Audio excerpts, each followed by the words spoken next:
Things Hidden. And we're doing our Things Hidden podcast now. That's where we look at a deep dive behind the news and the melee of current events. And we go back to the first principles from which I derive my ideas and my aspirations of trying to inform the public about the importance of Jesus in impacting our world, the imminence of his role modeling in shaping everything we have today in the modern world and will continue to have. And the way we do that is we use the toolkit of various disciplines, but in particular, I am honing in on my study of the mimetic theory and how it gives us insight into understanding how the Bible and the story of Jesus unveils and demystifies our hidden gods, the way we make idols, the way those idols and gods of the past and ancient mythology are now still with us, but we call them ideologies.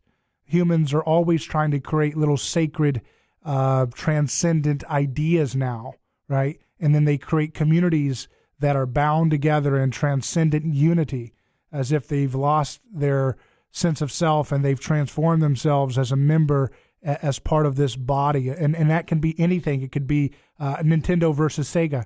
There's people that grew up in Nintendo versus Sega days in the 90s, and they swore, the kids did, by Nintendo, and they lived Nintendo, and they ate Nintendo cereal, literally, and they became fully, immersed in that tribe, and that's how they found their transcendence was, that shared experience and those values and the gameplay and everything. And then you had the Sega people, and people would be very vicious. People would fight on the playgrounds over who was the best. I mean, vicious scapegoating would take place if a pack of Nintendo fans found a lone Sega guy, or vice versa.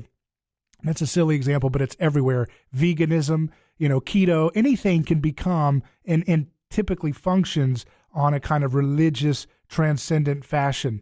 And that's just what humans do. We bind our religion, remember, means to bind together, to be bound together. So what binds us together in religions and what we have today is ideologies and political movements. We have a person, usually a human person in our modern time, or a set of ideas that a person developed, like Karl Marx or whoever it is, who we then develop a whole culture around imitating their lives and their values and their way of looking at things, and kind of venerating them as better than the others that have come in history. And we do that all the time, whether we understand it or not. So, you have vegetarians, and then vegetarians might exclude someone who's a pescatarian who eats a little bit of fish, or you have vegans, and vegans might exclude a vegetarian who adds a little bit of egg or something, or you might have keto, and keto might exclude someone who's a paleo. You always have this exclusion mechanism that binds people together. So remember that as we look into, the origins of where we have our culture, where we have our sense of meaning, and our togetherness, that we come together around different ideas and ideologies. So I wanted to take a moment just to kind of illustrate an interesting little token in history that gives us a clue as to what we're dealing with when we come to studying Jesus from an anthropological lens. And again, don't let that word, scare you or anything. It just simply means the study of man. How did we develop culture? Did we just pop up as little walking brains on sticks, or did we have a process by which we came to our patterns of making community and making meaning and symbol and language and all those things, and our gods too? So this is a passage from Saved from Sacrifice by S. Mark Heim, who's a theologian, but he's looking at the anthropology of the Gospels as revealed in history, and he's showing you just interesting factoids here in this chapter, the sign of Jonah and Susanna, which we'll unpack those stories at another time. But there's a passage here that I thought was very interesting, because he's talking about, there is no, I'm going to quote him here, there is no single satisfactory explanation for why the cross would figure so centrally in Christian faith and worship, but be visually absent. So there's no, in early Christian, life, there's hardly any early artwork depicting the cross. And yet now today, the cross is this big emblem that everybody wears around their neck or whatever, and we symbolize for Christianity. But he said there's only one scrap of art from the first centuries, quote, that does explicitly present the crucifixion. He says it is a presumed piece of anti-Christian graffiti discovered in Rome, in which a person kneels beside a cross on which hangs a human figure with the head of an ass. Beneath is scrawled, Alexamenos worships his God. The derision is directed at the absurdity of worshiping an executed criminal and siding with such an outcast. The ass's head, which is the dehumanization of the victim, is the only touch that really marks this as an anti-Christian expression. Leaving that element aside, it would be impossible to reconstruct whether this was ridicule or simple Christian profession, since Christians did in fact preach the, quote, foolishness of identifying with the persecuted one as the divine Savior. So there's a lot there that's really interesting, but I looked at the artwork and I thought it was very interesting because it does indeed have a donkey on the cross. And I thought, well, where did they get that notion that, here you have Roman people and they're graffitiing on the wall somewhere in Rome, kind of a derision of someone who's a Christian. It could have been just a figure for representing many Christians or a particular person that was being mocked. But on this graffiti, they show a donkey-headed Jesus on the cross and the guy mocking, kind of, worshiping him. And it says, Alex, I'm just going to shorten his name, Alex worships his God, was what the person wrote to describe his Christian neighbor.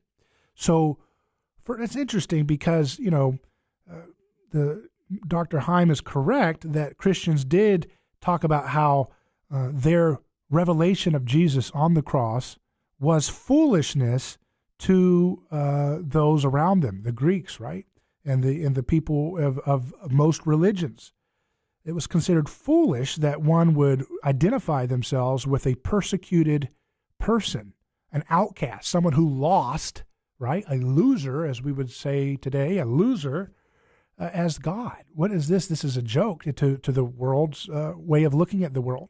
And today, that's so alien to us because in order to become a super successful politician, in order to become a super successful person of influence in culture and society, even in business now because everything's so politicized, you have to pretend to be a victim, right? You have to pretend to be an ally of victims or pretend to be a victim by the rhetoric you use that disavows any external identity you have that appears to have more power or privilege in history than others.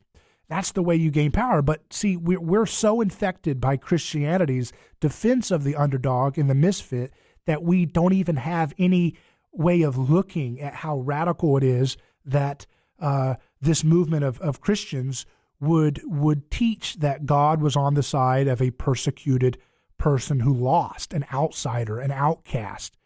That was so insane and so foreign to the way of the world, which was might makes right, which was all about hierarchies that were mediated by sacrifice, which is the prerogative to exclude, banish, shame, blame, kill, torture, or even devour in some places the person who's on the losing end of society. And that could be a god. Well, that is a god in the way those gods are actually cover stories, cover-ups for actual human sacrifices. For example, on the mountain where legend has it that Zeus was born, they recently discovered the bones of a teenage boy. And there is the glory of Zeus. Zeus becomes this god, but in reality, it was a place where children were sacrificed for this god, Zeus. That gives us an indication of the origins of this Zeus figure or avatar in history to be a human victim of sacrifice that then gets projected into the sky as a god. That's how myth works. It wants to obfuscate the people who are in the community benefiting from the story of the myth. It wants to obfuscate their responsibility for the coercion, the collective violence that they are participating in the scapegoating and otherizing and dehumanizing of common victims, of scapegoats that deserve derision, humiliation, and physical violence if things are stressful. You have to be able to kick down on something, right? And so this idea that the Christians would say that God was on the side and that God was himself in, not because of his persecution, but already in the person of Jesus on the cross, was so foolish that it would be a joke to the average pagan who encounters the story. And of course, Paul understands that, and that's why he engages the pagans when he's being quizzed by Greek aristocrats about who he is and why he's teaching the story of Jesus later in his community.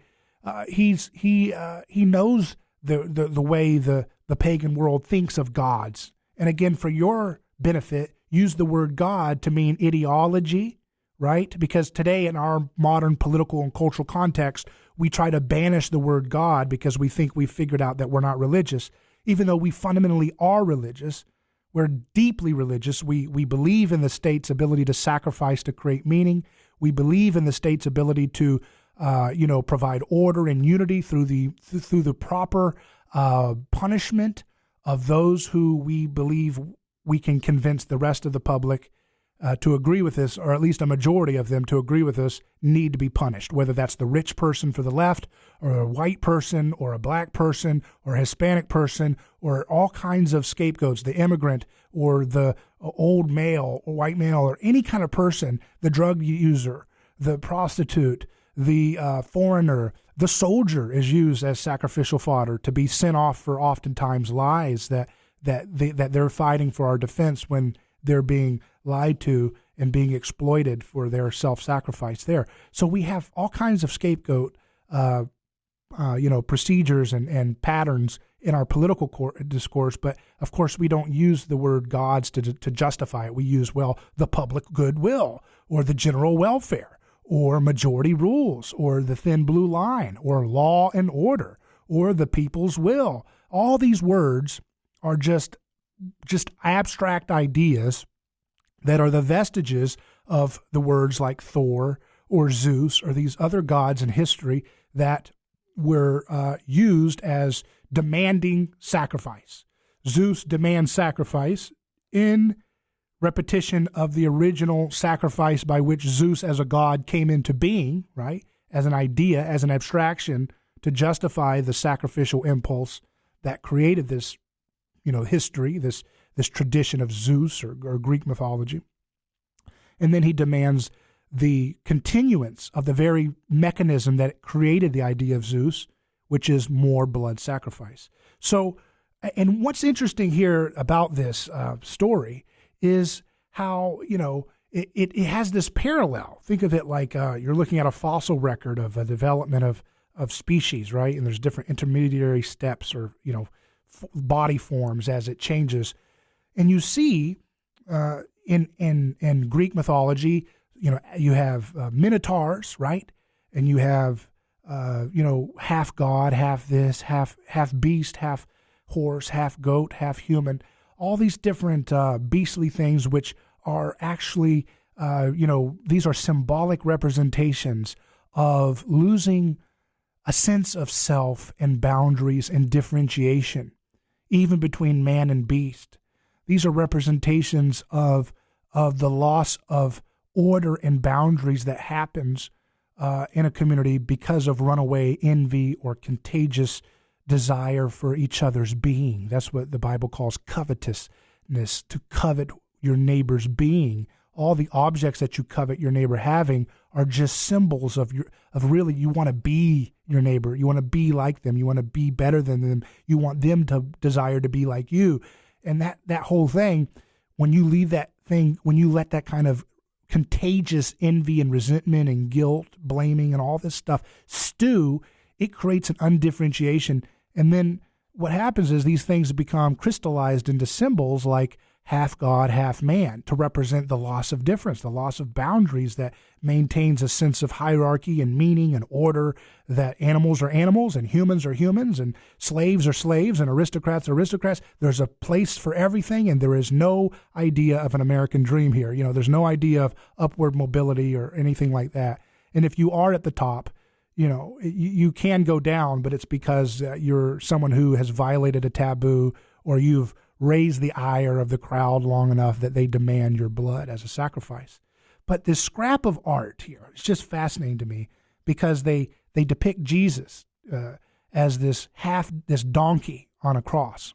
And it made me think, obviously, of two. The first thing I thought was, I wonder if this was an influence because of Jesus, his triumphant ride into Jerusalem when he's about to be killed, when he's about to complete his mission. He goes into Jerusalem and he's riding a donkey, right? And this donkey is meant to, be, in my opinion, a satire on the way of the world. The way of the world demands a make Israel great again campaign, or Israel for all campaign. Pick your thin veneer over the statecraft of our time and political populism or fervor. It always demands power, and might makes right. So the idea of a god or a hero would come in on a beautiful horse. But of course, Jesus is satirizing this. He's satirizing our very way of doing kingship and community and leadership by suggesting that by not suggesting, but by riding on the back of a donkey. And I thought, well, maybe this Roman who's drawing this graffiti of his Christian neighbor, maybe this Roman that's depicting this Christian Alexamenos worshiping this donkey-headed person on a cross. Maybe he heard the story that Jesus rides on a donkey on the way to being murdered by his community as a disreputable outcast, a loser of history. Or maybe he also heard the story that Jesus was born in a manger, in a food trough near animals. And so maybe, the legend and gossip stirs, and their need to deride or make sense of why people would worship this guy named Yeshua or Jesus. Maybe they have to say, well, he was, they're mocking him. He was born of half donkey, half woman, right? This would be in keeping. This would be the way that pagans would try to make sense of the foolishness of having this community develop around believing that Jesus is where God is, that Jesus is being a persecuted person on the cross, of refusing vengeance or refusing retaliation. This was considered awful, stupid, loser foolishness to the Greeks and to people all over the world, in every religion, including Jesus' own religion. But there's something, a little bit further I was looking into, and I saw that in Tertullian in his one of his letters, he talks about a accusation of that's being levied in mockery of the early Christian community. And he said, I'm just going to kind of summarize here, but he says, for you, as certain others have done, have dreamed that our God is an ass's head. And he says, you begun the, says he's talking about the histories that were written. Cornelius Tacitus writes this histories about the Jews and where they came from. And it says, when the Jews had been liberated from Egypt, or as he thought, banished, and were tortured by thirst in the deserts of Arabia, where water is exceedingly scarce, they availed themselves of wild asses to guide them to a spring, thinking that the animals would most likely be seeking water after feeding. And he states that for this service, they consecrated as a deity the head of a similar animal. And so basically, he's suggesting that the Jews were unfairly tarnished with this idea that they worship a donkey god because of some legend that the Greeks had recounted about them. And then he goes on and makes a little satire. He says, yet you will not deny that all kinds of beasts and whole mules, along with their own protecting goddess Epona, are worshipped by you, referring to the pagans. And so he's being a little sarcastic here. He says, "It is perchance on this ground that we are denounced, because amongst worshipers of cattle and beasts of all kinds, we are worshipers of the ass alone." So he's being a little sarcastic there, saying, you pagans, you worship every kind of god you can imagine. Well, you're just mad because we just worship this donkey god that you say we worship. So he's being sarcastic there. But he goes on and says, "But now a representation of our God has been published in the very next city, since a certain wretch who hired himself out to trick the wild beasts in the arena exhibited a picture with an inscription of this sort: the God of the Christians conceived of an ass. It had ass's ears, was hoofed in one foot, carried a book, and wore a toga." And Tertullian says, "We laughed both at its name and its shape, but they ought to have forthwith adored it have adored such a biform deity, since they have received as gods creatures compounded of a dog's and lion's head, others having the horns of a goat and a ram, others formed like goats from the loins and like serpents from the legs, and others winged on the heel of the back, or the back."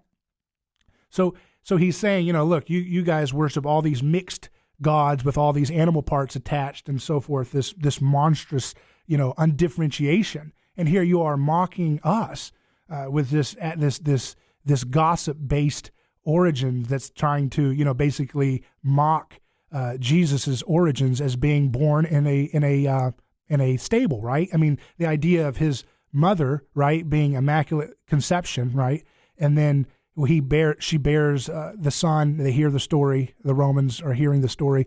He's immaculately conceived, and he's born in a manger among animals. They take that and they say, another wretched demon god. You're a joke for worshiping this kind of monstrous, undifferentiated mess, this loser on a cross. So there we see. I'm trying to paint for you to just see how radically different the story of Jesus is when it's being brought into community with the broader pagan world around it. Keep that in mind, because there are similar patterns of the mythic structure in the Gospels, but it's always done in a way that turns it on its head and allows you to see the sausage making of myth. And that's what you see Tertullian doing. He's kind of goading them a little bit, saying, you guys have these gods of all these monstrous forms. Maybe that's why you're trying to mock our God, our Savior Jesus, as dehumanizing him. So think again how people dehumanize people today. Think about how if you want peace with Syria, like Tulsi Gabbard has indicated in debates, that she's considered being in league with a murderous butcher like Assad, because she met with him and tried to be a conduit for stopping the war and the carnage that's tearing people apart. Or Trump, for all of his flaws, he did signal a desire for peace with Russia. Whether that was sincere or not, that's not the point. But he's tarred because of that with, he must be an agent of Russia. So we don't use, because we're so Christianized and concerning about the protection of animals, we will be less likely to use animals to try to dehumanize our targets of vilification and dehumanization and scapegoating, if we can get away with it. We now use things like foreign, this person's in league with Muslims, or this person, like Obama, he's an agent of Muslims trying to destroy, or he's an agent of communism, he's an agent of Russians, or, he's an agent of evangelical fundamentalist racists, or any kind of thing that just dehumanizes them so that you can level the accusation and then try to expel them from common life. So that's something for you to take away from in this podcast, and we'll continue to unpack how Christianity has really upended everything we know about the world, and we'll do it by illustrating pieces of history as Christianity is unveiled in the stories of Jesus, and then how it works in our contemporary times. I'm David Gornoski. Email me, david@aneighborschoice.com.